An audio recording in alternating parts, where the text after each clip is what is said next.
ค่านิยมของชีวิตจะสร้างให้ชีวิตเติบโตและประสบผลสำเร็จแบบยั่งยืน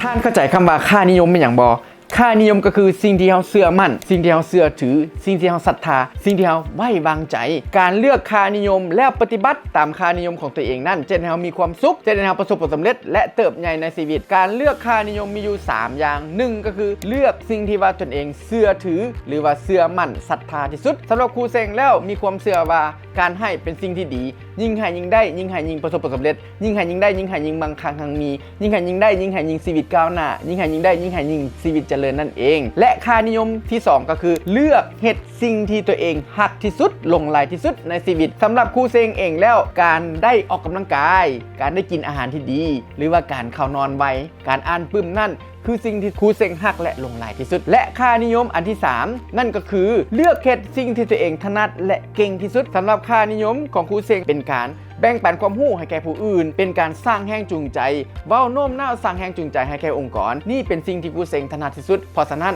ครูเซงจะเลือกค่านิยมที่ครูเซงฮักที่สุดที่ครูเซงถนัดที่สุดและครูเซงเชื่อมั่นและศรัทธาที่สุดนั่นเองแล้วค่านิยมของทานเดแม่นหยังจงใช้ชีวิตด้วยค่านิยมในแบบตัวของทานเองขอขอบใจ